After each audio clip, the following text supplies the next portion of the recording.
Hi, Peter. Welcome to University of Macau. We are so happy to have the chance to interview you. I'm Peggy. Hello. Hello, I'm Sherry. Hi. And recently we have the chance to read the syllabary, and we have several questions for you. And recently I read your syllabary, so I have a question. The first is that what drove you to write the syllabary? Short answer or the long answer? I'll give you a medium length answer. It started when my daughter was learning to read, and so I started writing out syllables, saying, this is bab, beb, bib, bob, bub. And I thought, beb, why is there not a word with beb in English? And so then I started writing them all out. And by the time I'd finished it, my daughter had learned to read and she was doing other stuff. But, and so I had this big set of syllables, and I didn't really know what to do with them. But eventually I thought I could maybe try and write a little text for each group of words. And so I started doing that. But there's an awful lot of texts, so it's taken me about 20 years so far. It'll take another 10 to finish it. So what you mentioned, I think it might take several years to complete it. So how do you maintain the patience and or interest on the syllabary? It's what I do. It's what I've always. It's what's always interested me a great deal.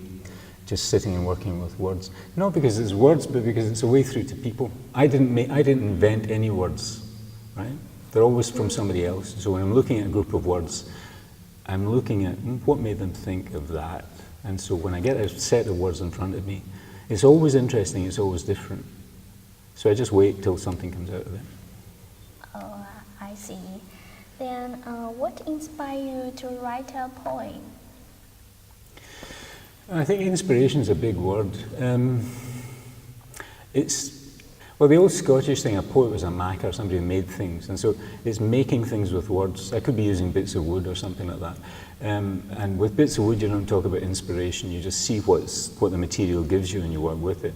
I think similarly with poems, on occasion you could say something annoys me so much or something enchants me so much that I want to write about it.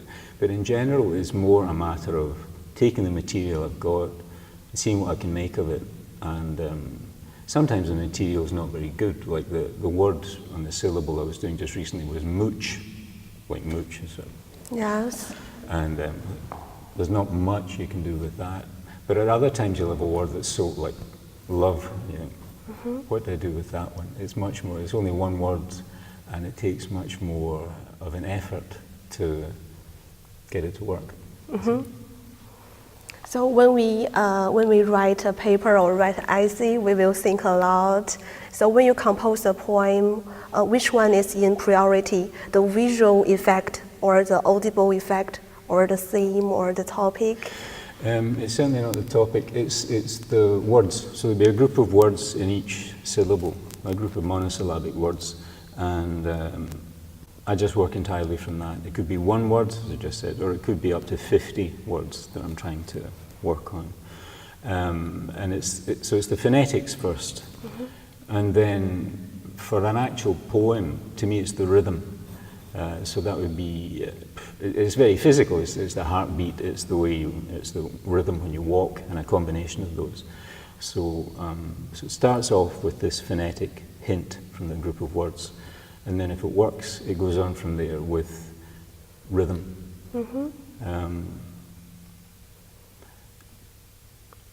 The rhythm. When we talk about that, when we read a syllabary, some readers will feel a little bit confused because it is different from the conventional poem, especially the beginning, the middle, the end. So could you tell us a little more about what is the best way to experience the syllabary? Well, if it helps, I could say another reason I was writing it was because I had worked on narrative poems. I'd read a lot of Hugh McDermott. I did my research on him, and he was always talking about getting a poem that could cover everything. So I wanted to be able to write a poem that could take in anything that I came across, not just the usual themes of poetry, and also to tell big, long narrative stories. But then I got a bit distrustful of narrative, because this godlike position where you decide what happens from the start to the finish, because I didn't feel that that's what life was like. And, so I wanted more something that could give an impression of what was going on. Also, it was a time when I started, it was a time when I was traveling a lot. I was living in Glasgow, I was working in Paris or Geneva, and I was traveling to various places. And I would go back to places, and it was as though I was picking up from where I left off. So it wasn't a single narrative, it was like several different things going on in parallel. And it wasn't me that decided it, it was economic principles, it was where I could get work or other things. And so I wanted a form where I wouldn't decide what was going on. Mm-hmm. So when I'm writing it, I take one syllable, and then when I finish that, I throw a dice to see which one I go to next, right? And so that way, I never decide what I'm going to write in the next part. And the same way, when you read it, it's never the same order twice. So that when the parts come together, and I do think of it very much as one whole thing, it's the sequence is decided not by me, it's decided by the program. Mm-hmm. I also have a question. Can you tell us about an occasion when you start a poem and it becomes something different from what you planned? That's usually what happens. Sometimes, for example, when there's a big group of words, say there's about 20 or 30 altogether, I find that very hard to manage. It's very hard to remember them all for a start. So maybe you'll have seen perhaps the way they're written out. There's a kind of glyph where you get the words are all written out. You can see that in shadow on the thing. And that's just my attempt to see it all at once. But when it's a very big group, then I'll maybe write a piece of nonsense verse just to try and get it into my head, and then throw that away, okay? And then start writing something else again. Or it can happen that I finish it and put it up on the web, and then a couple of years later and say, oh God, did I write that? And then throw that away and write something else. That's not really quite what you're asking. You're asking when I'm actually writing something, if it starts one way and goes another. Yes, why? Well, you mentioned patience earlier on. Sometimes you've just got to wait till the right thing comes out. And sometimes I'm not patient enough, and I just think, oh, I'm fed up with this. Write something and just to finish it. But that's not the right way of doing it, because in a way, with the syllabary, each syllable is a landscape, and I'm the weather, So the landscape doesn't change, but my mood changes. Yeah. So that the first time I come to it, I can work on it, and it might not make sense, it might not be suited for it. And then another time I come back in a different mood or with different experience in my head, and then that would produce a different piece of work. So you mean the syllabary is another kind of diary of your life? I used to keep a diary when I was a kid, but I got kind of bored with it. I don't see it, and a diary is a bit like a blog. I'd see it really in the other way. A blog tends to be quite expansive, whereas this process is rather intensive. So I'll take things that happened. Of course, my life is raw material, but I'm not particularly interested in telling you what I did last week. I'll use that material, the people I've been talking to, the things I've seen, and that comes in, but it usually comes in bits and pieces. Sometimes it'll come out exactly the same way. I mean, if there's something funny that's happened, like I ran into a tramp last week. He was sitting beside the road and he said, I used to be young and pretty, but I ain't no more. And I said, me too. And he just laughed, And I could see that kind of thing coming in just in itself as a little anecdotal poem. But more often it's things that, where it'll be a piece of this and a piece of that, and they come together, and they're matched because the rhythm works with those particular sounds. Does that make sense? Yes. And we also noticed that when you write a poem, you will put some scores inside. So could you tell me a little bit more about why you put it in the poetry? Because of you regard it as an experimental language or someone else? Sorry, I put what in? The Scottish language. Oh, okay. Yeah. Well, it's the way I speak, really. I've been out of the country for a long time, so my accent isn't what it was before. But even the structure of the syllabary, if you look at the vowels, it's got 10 vowels. Now, somebody else would have 9 or 11 vowels. Yeah. Just the way I happen to speak, the vowels are sort of Glasgow, flat, a, e, o, a, e, I, o, u. And so that the very structure of the thing is my way, my own idiolect of English. So it's that. And the Scots words come in because, well, I heard them from I was growing up. I mean, in Scotland, there was a kind of class thing attached to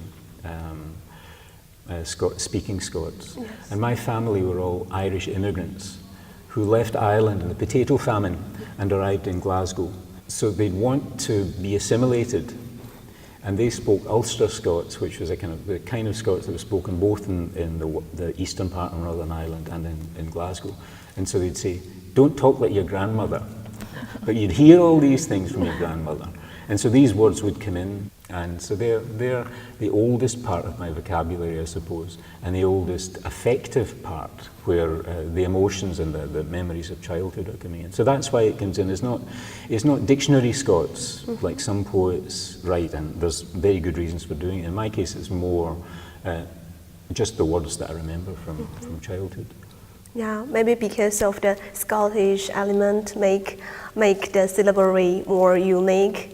And we also understand there is a group of the poets in Scotland who are influenced by the Edwin Morgan. We also read some computer-generated poetry by him. Mm-hmm. Could you tell me a little bit more? How do you influenced by his work? Okay, influence is a complicated business, I guess. Let's say I'd been writing already for about 20 years before I met Edwin Morgan. I'd been writing from childhood.